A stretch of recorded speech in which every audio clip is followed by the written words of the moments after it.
Students, आज की हमारी जो बायोलॉजी की क्लासेस है उस क्लास का टॉपिक है हमारा माइटोकॉन्ड्रिया। माइटोकॉन्ड्रिया एक ऐसा टॉपिक है जो कि कुछ शॉर्ट्स में 9th क्लास के लिए भी उपयोगी है और डिटेल में 11th क्लास के लिए भी इम्पोर्टेंट है। 11th में चूंकि पूरी फिजियोलॉजी है इसलिए उसमें थोड़ा डिटेल में दिया हुआ है। तो आज हम बात करेंगे माइटोकॉन्ड्रिया की, जो कि कहलाता है हमारी जो कोशिका होती है उसका ऊर्जा घर, जिसे कहते हैं पावर हाउस या बिजली घर कहा जाता है। जैसे आपको केंद्रक का बताया था मैंने कि केंद्रक जो है कोशिका का नियंत्रण कक्ष कहलाता है, ऐसे ही ये जो है माइटोकॉन्ड्रिया है कोशिका का बिजली घर या पावर हाउस कहलाता है। हिंदी में इसको सूत्र कणिका कहते हैं, इसे कहा जाता है सूत्र कणिका।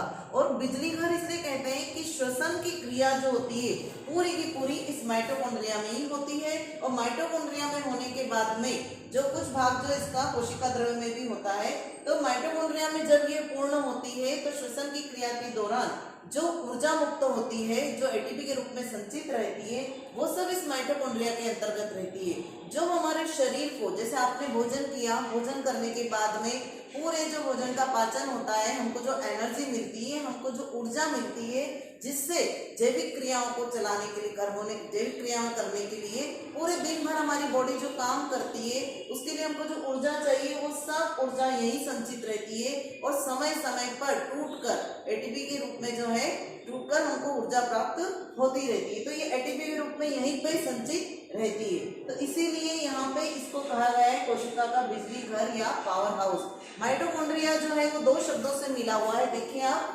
माइटोस मतलब सूत्र, सूत्र मतलब थ्रेड, कॉन्ड्रिया मतलब कणिका, सूत्र कणिका, ग्रेन्यूल्स, कण मतलब ग्रेन्यूल्स। तो ये सूत्र कणिका भी कहते हैं इसको। ये पतले धागेनुमा बेलनाकार छड़ के समान इसकी संरचना होती है। बेलनाकार भी हो सकता है, रॉड शेप्ड भी हो सकता है छड़ के समान, और धागेनुमा भी हो सकता है। इसको कहा जाता है सूत्र कणिका हिंदी में। इसका इतिहास काफी लंबा है।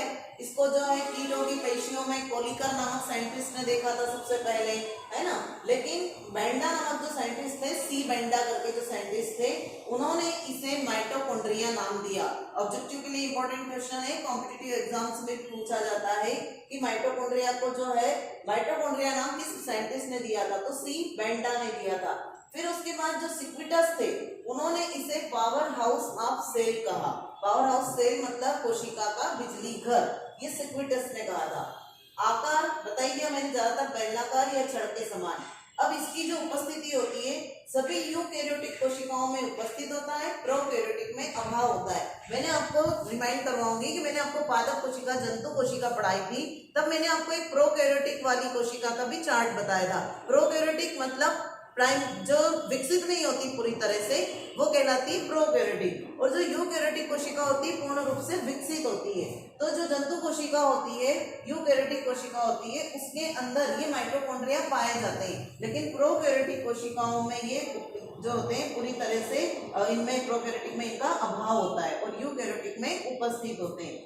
संख्या की बात करते हैं तो एक कोशिका में 50 से 50,000 तक इनकी संख्या होती है। और माइटोकॉन्ड्रिया जो होते हैं वो उस स्थान पर ज्यादा पाए जाते हैं, उस भाग में ज्यादा पाए जाते हैं जहां पर ऊर्जा की आवश्यकता ज्यादा होती है।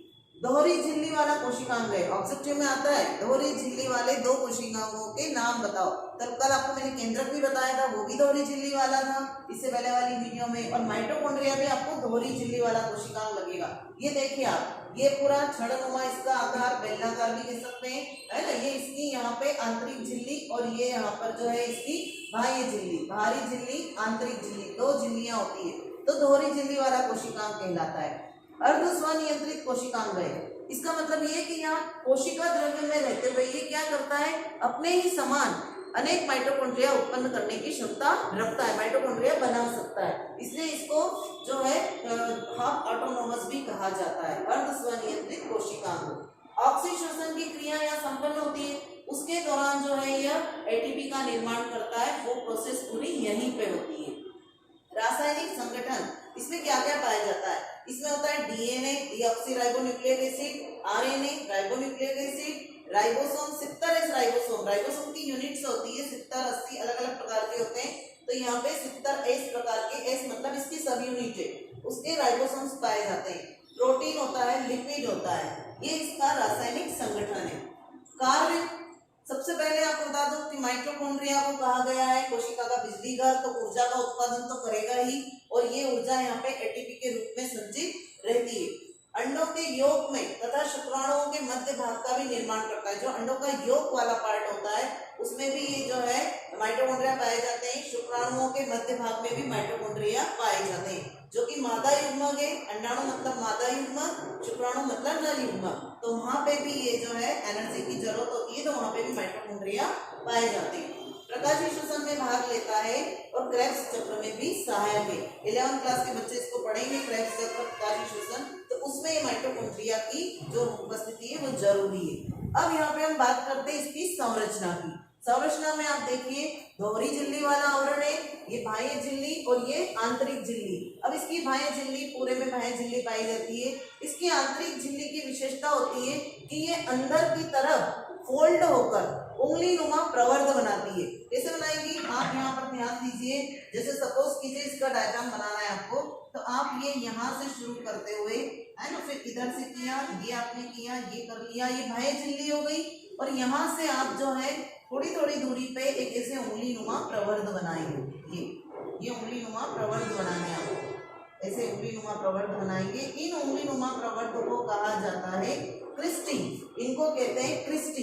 ये उंगली नुमा प्रवर्ध होते हैं क्रिस्टी, और जितने अधिक क्रिस्टी होंगे श्वसन की क्रिया उतनी अच्छी होगी और ये माइटोकॉन्ड्रिया उतने सक्रिय होंगे। तो ये उंगली नुमा प्रवर्ध कहलाते हैं क्रिस्टी। ये यहाँ पे मैंने एक क्रिस्टी बताया, ये पूरे इसमें क्रिस्टी बताए और एक क्रिस्टी।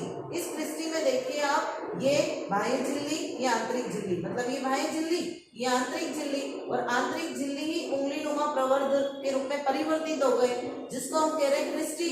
इनने क्या करा, उंगली नुमा प्रवर्ध में परिवर्तित होके स्पेस को बढ़ा लिया। मैंने आपको पाचन तंत्र में भी एग्जाम्पल दिया था कि हमारी जो छोटी आंत होती है उसमें विलाई पाए जाते हैं। वो जो विलाई होते हैं वो क्या करते हैं, अवशोषण सतह को बढ़ाने के लिए उंगली नुमा प्रवर्ध कर लेते हैं। तो जैसे एक स्प्रिंग होती है, एक स्प्रिंग इतनी सी होगी पेन की रिफिल में जो लगी होती है, और यदि हम उसको खोलेंगे तो इतनी लंबी हो जाएगी, कम से कम इतनी लंबी हथेली बराबर होगी, लेकिन वो होती कितनी सी है उसमें दिखती है। तो ऐसे ही यदि ये प्लेन रहेंगे तो इतने से रहेंगे, स्पेस कम रहेगी श्वसन के लिए, लेकिन ये उंगली नुमा हो जाते हैं तो स्पेस पूरी बढ़ जाती है। तो इनको जब खोलेंगे तो इनकी सतह आंतरिक झिल्ली की बहुत ज्यादा होगी।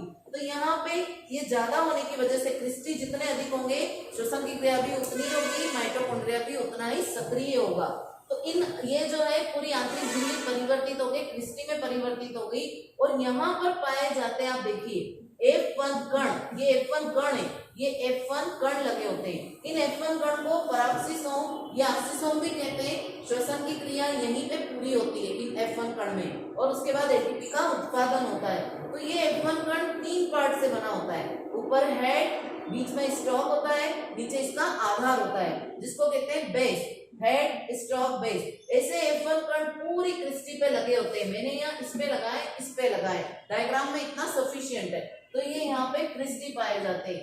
यहाँ पे वलयित डीएनए होता है। डीएनए इसका रासायनिक संगठन में बताइए कि इसका आनुवंशिक पदार्थ जो होता है वो डीएनए, ये यहाँ पे पाया जाता है वलय के रूप में, सर्कुलर, है ना। कुछ जो है यहाँ पे राइबोसोम होते हैं जिनको हम प्रोटीन की फैक्ट्री कहते हैं। ये क्रिस्टी है, ये बाह्य झिल्ली है, ये आंतरिक झिल्ली है जिसने फोल्ड होकर यहाँ पे क्रिस्टी बना है। ये इसका बाह्य कक्ष है, आउटर चेम्बर, और ये इसका अंदर वाला है जिसको कहते हैं इंटर चेम्बर, आंतरिक कक्ष, है ना।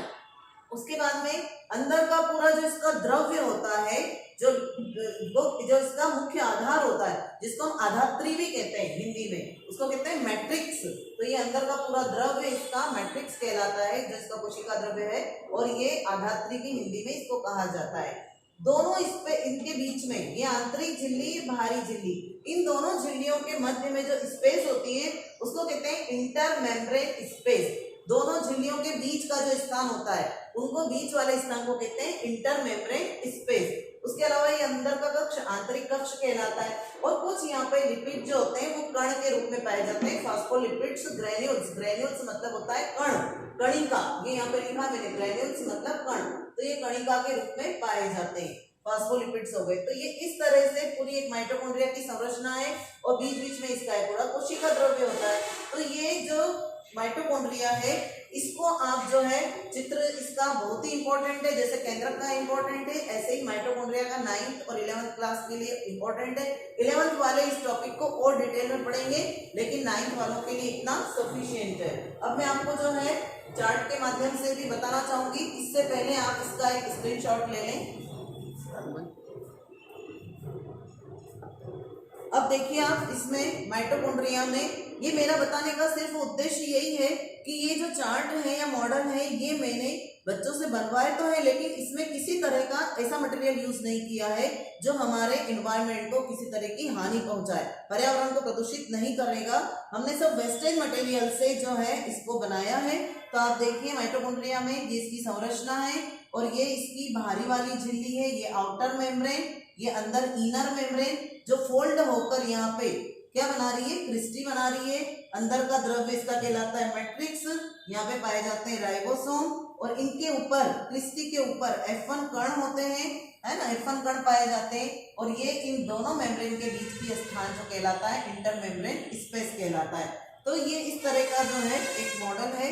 अगर आपको मेरी वीडियो पसंद आती है तो 9th और 11th के स्टूडेंट्स को जरूर देखें और मेरी वीडियो को लाइक करें, शेयर करें और चैनल को सब्सक्राइब करें। Thank you.